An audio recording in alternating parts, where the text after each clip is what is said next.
السلام عليكم ورحمة الله وبركاته. هنعمل مع بعض العيش الفينو السهل الممتنع، بيفشل مع ناس كتير.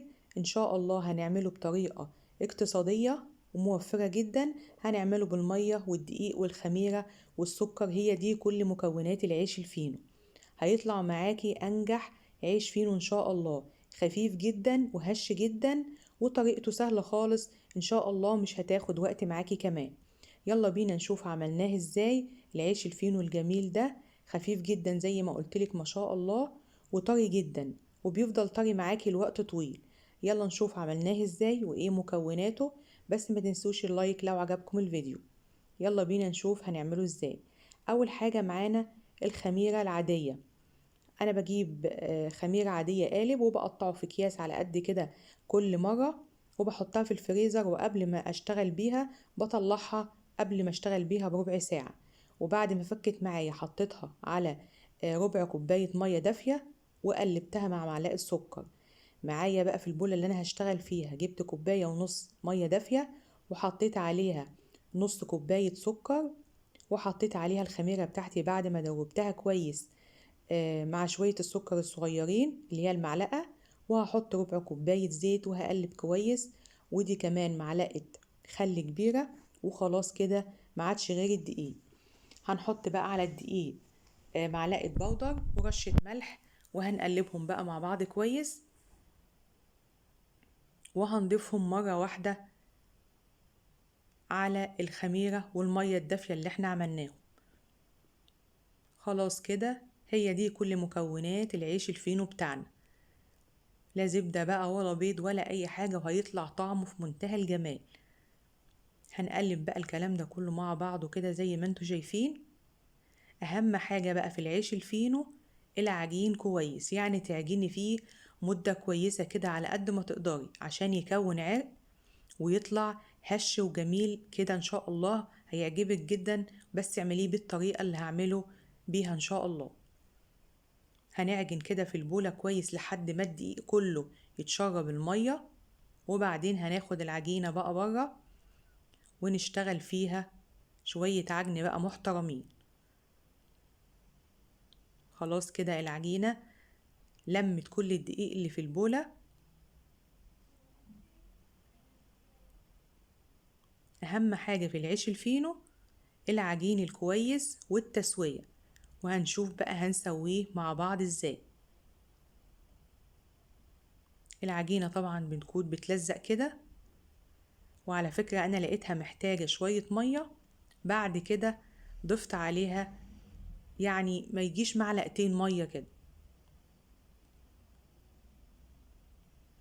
خدتها بره بقى على الرخامة، وهعجن فيها بقى كده شوية كويسين زي ما انتوا شايفين بالطريقة دي براحة ايديكي كده،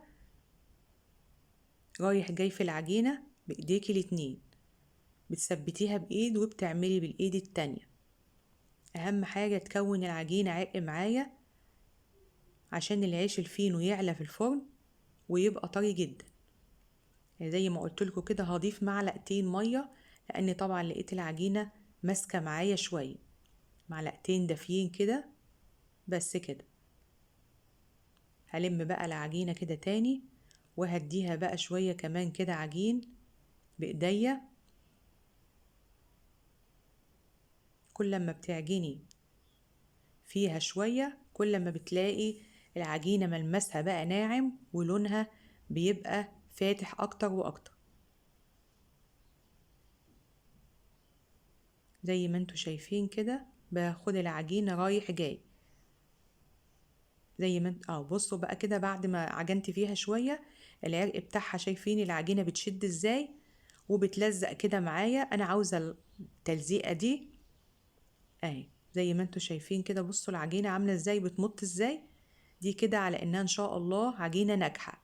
هلم بقى العجينة وهغطيها كده ساعة لحد ما العجينة يتضاعف حجمها. بعد ساعة رجعت لها تاني، العجينة كده زادت حجمها زي ما انتوا شايفين واتملت هوا. هنزل بقى وههبط منها كده الهوا، وهجيب الميزان بتاعي. او طبعا ممكن بقى تعمل انا طبعا هوزن الكورة كده من العجين ده 60 جرام او 50 جرام زي ما انت حابة. وطبعا طلع حجمه كبير شوية، زي لو انت عايزة تعمليه كايزر اللي هو الصغير ده خليه 40 جرام. وبايديكي كده بقى ممكن يعني، وهجيب ايديا كده وهدهنها زيت، وهأدهن كل وش الكور بتاعت العجين دي عشان ما تنشفش معايا. وهاخد كده بقى كورة من العجين بعد ما ارتاحت،